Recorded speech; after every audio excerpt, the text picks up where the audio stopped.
Brother Guy Sanders has been a student of history and spirituality since he was a child. Raised in a devoutly fundamentalist Christian family, as a child, in his adulthood, he began to explore other aspects of spirituality through Islam, Buddhism, and indigenous African spirituality. He was a ministerial servant with Jehovah Witnesses, a student minister with the Nation of Islam, and an ordained minister with the Universal Life Church. In addition, he has been a New York City police officer and a New York State certified emergency medical technician, which led him to respond to the World Trade Center on 9/11 and to Louisiana in 2005 for Hurricane Katrina. He has volunteered at several nonprofit organizations, including the 9/11 Tribute Museum, the Stricken with 9/11 related cancer, telling the neglected stories of EMS responders to the events of that day. Community service has always been a part of his life. I am proud to say he's been my friend for more than 20 years.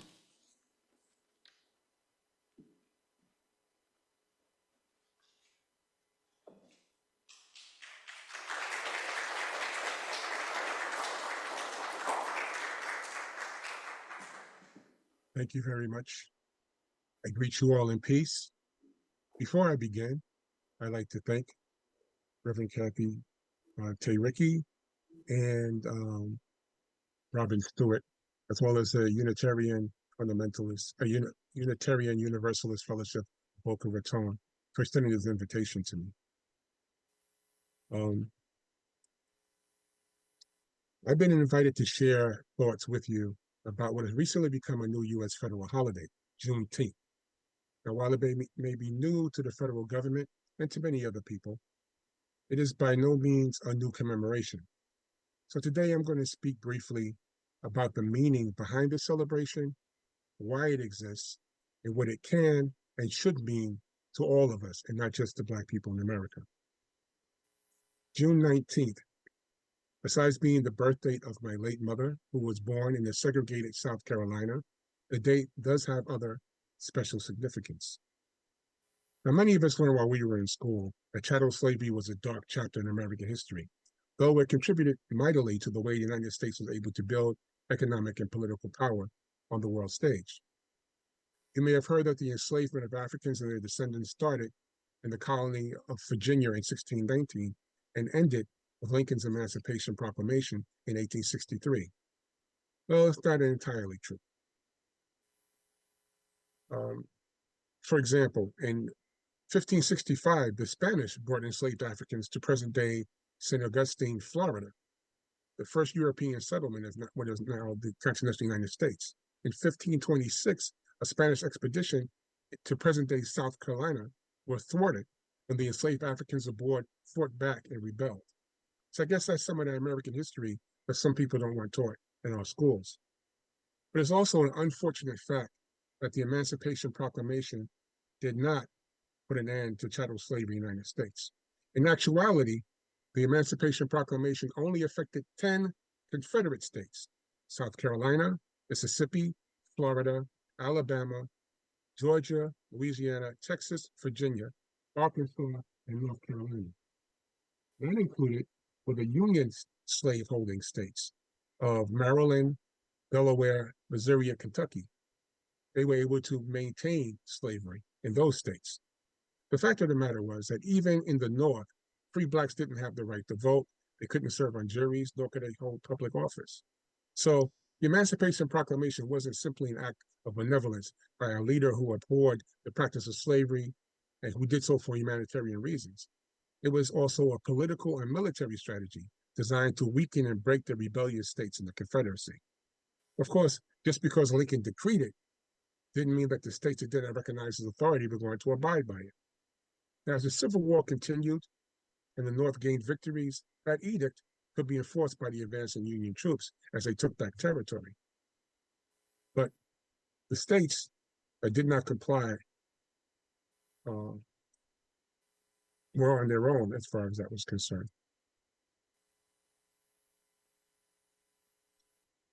As a result the most westward state, Texas, had maintained the chattel slavery and would do so much after the Emancipation Proclamation. Freedom finally came to those people in Texas on June 19th or Juneteenth, 1865, when some 2,000 Union troops arrived in Galveston Bay, Texas, and the Army announced that more than 250,000 enslaved Black people in that state were now free by executive decree. Think about that. Though the President of the United States had issued a proclamation releasing the Africans and their descendants from the oppression of chattel slavery in January 1st of 1863, it was 2.5 years later, on June 19th, 1865, that 250,000 people were informed they no longer had to toil under the yoke of enslavement. So, of course, there were celebrations commemorating this. Now, though the U.S. government had finally come around to recognizing this commemoration, it has been celebrated in many Black communities for over 150 years. The year 1865 also ushered in many changes because of the events that closed out the American Civil War. From 1865 to 1877, a period known as Reconstruction brought about a series of changes in the status of many Black people in America, including Black folks sitting as members of U.S. Congress. It brought about a period of hope to many who formerly had to work under the oppressive conditions of slavery, and it made them think that they had finally achieved freedom, justice, and equality. Although the celebrations of Juneteenth continued, the jubilance and the hope that it brought were eventually dashed. You see, although Acts chapter 17, verse 26 says, "And he made from one man every nation of men to dwell upon the face of the earth," the mindset that had allowed so many to believe that Africans and their descendants were subhuman, unintelligent, and inferior, and therefore allowed them to be treated as property, to be bought and sold, did not end with the Emancipation Proclamation, the Civil War, or Reconstruction. The mindset persisted. Even though Matthew chapter 22, verses 35 to 40 tells us that when Jesus was asked what the greatest commandments were, he replied, "You shall love your Lord, your God, with all your heart, with all your soul, with all your mind." This is the first and greatest commandment. And the second is like it. You shall love your neighbor as yourself. On these two commandments hang all the law and the prophets. Despite that, there were those who felt that this principle, which is espoused in almost all religions and spiritual circles as a basic tenet, did not apply to Black people and other people of color. Now, while those of my ancestors were released from the physical bonds of slavery on Juneteenth, the invisible bonds remained. Remember that many of those folks had been forbidden to learn to read or write under the penalty of death. There were generations who had no knowledge of what it was like to live free. And while many had marketable skills, were their former oppressors now going to pay them the labor they had gotten for free? We say that the 13th Amendment of the United States Constitution abolished slavery on December 6, 1865, 6 months after Juneteenth. But did it really? The 13th Amendment reads as follows, quote, "Neither slavery nor involuntary servitude," and note this part, "except as a punishment for crime whereof the party shall have been duly convicted, shall exist within the United States or any place subject to their jurisdiction." So slavery wasn't abolished. It was merely adjusted. In the South particularly, there were developed laws called Black Codes to skate around that titular emancipation. Black Codes were restrictive laws designed to limit the freedom of African Americans and to assure their availability as cheap labor after slavery was abolished. Though the Union victory had given some 4 million enslaved people their freedom, the question of freed Black people's status in the post-war South was still very much unresolved. Under the Black Codes, many states required Black people to sign yearly labor contracts. And if they refused, they risked being arrested, fined, and forced into unpaid labor, to wit, slavery. Sharecropping was developed, whereby formerly enslaved people will work on the same land that they had worked when enslaved, but with quotas that they had to meet to get paid for their labor. And while they had a measure of independence, there were conditions that kept them in virtual servitude. For example, they were still forced to rely upon their former slaveholders for tools. They had absolutely no money after being released from slavery, so they were forced to go into debt with their former oppressors to rent tools and land. Now, to put into perspective just how long this system was in effect, my great-grandparents were sharecroppers, and my mother recalled with pain having to come home from school and help them, being given a quota of 100 pounds of cotton to pick by a contractor. The trauma of that from her childhood stayed with her until her death in the 80s. In fact, we couldn't drive past a cotton field without her recounting the stress that she had to endure as working as a sharecropper. Jim Crow laws were also enacted, creating and supporting segregation and limiting opportunities. Now, these conditions continued into our lifetimes. The first time I visited South Carolina as a boy, segregation was still in effect. So it wasn't that long ago. But why bring this up when we're having a discussion about the Juneteenth celebration? Because just as after there were great strides made in the advancement of the rights of Black people in America after slavery, some looked to get around it, to circumvent it, even to destroy it. And today, we see the same things occurring again. We see a rise in all sorts of bigotry and hatred. We see people trying to restrict the rights of others. And to quote from George Carlin, if they can be taken away, they're not rights, they're privileges. So it's up to all of us to make a difference. It's up to us to stand up and make our voices loud and clear. Now, you know that there are 7 principles in Unitarian Universalist communities. The first principle is the inherent worth and dignity of every person. The second principle is justice, equity, and compassion in human relations. The third principle is acceptance of one another and encouragement to spiritual growth in our congregations. The fourth principle, a free and responsible search for truth and meaning. The fifth principle is the right of conscience and the use of the democratic process within our congregations and in society at large. The sixth, the goal of the world community with peace, liberty, and justice for all. The seventh principle is respect for the interdependent web of existence of which we are a part. All these principles are straightforward. There doesn't seem to be any codicils attached to say that a person is of a certain hue or from a certain place or from any other category identifier that exceptions should be made. These principles are not just within the congregations, but they are principles we must bring to the world around us. We are told in Exodus 22:21 that God told the Hebrews, you shall not wrong a stranger to oppress him, for you were strangers in the land of Egypt. Isaiah chapter 1, verse 17 implores us to learn to do good, seek justice, correct oppression. And the 82nd Psalm reflects the moral obligation we have to give justice to the weak, maintain the right of the afflicted and the destitute.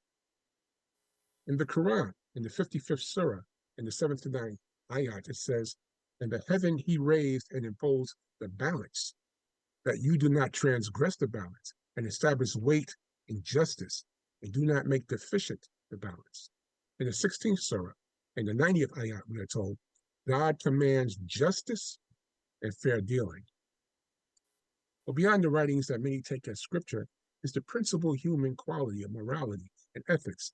That means that if we are being true, we will want to stand up to bring about a society where oppression, hate, and bigotry have no place.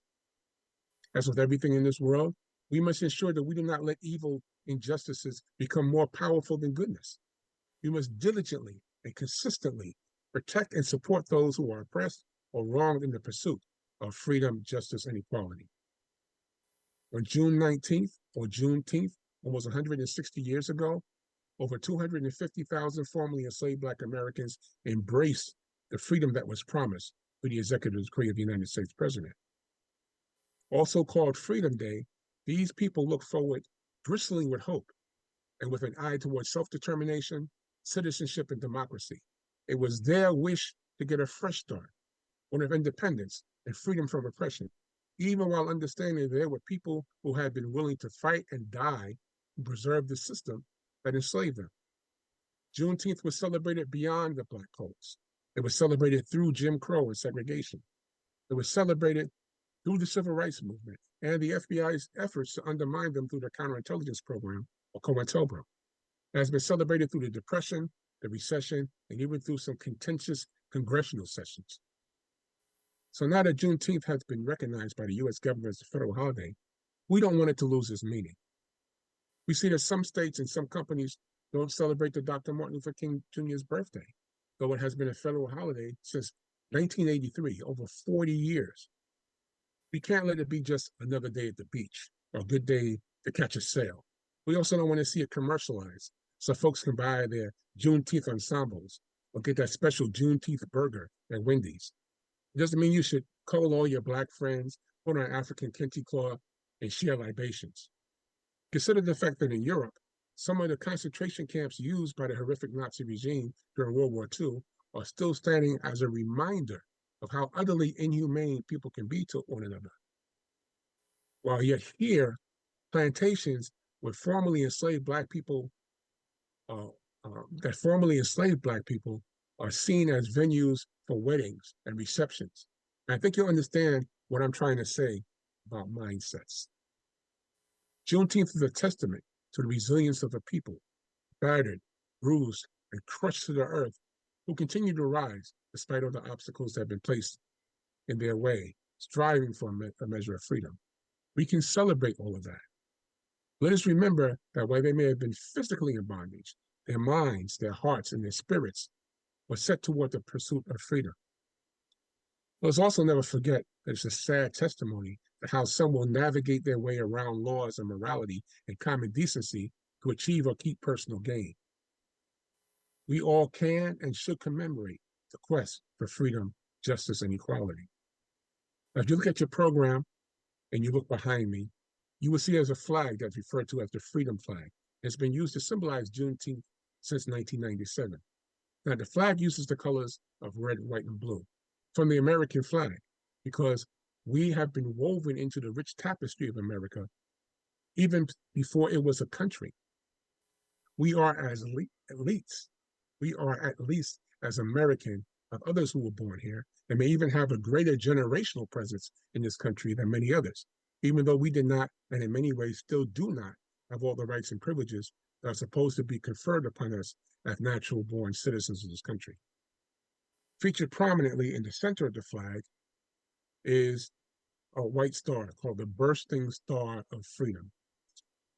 Now, the horizon separating the red and the blue fields symbolizes a new horizon of opportunity for Black people, while the red below symbolizes the blood of enslaved Black Americans shed throughout the years, whether it be through slavery, Jim Crow, the Civil Rights Movement, and in the nation's wars. Indeed, we have fought and died in this country's war from the American Revolution to today.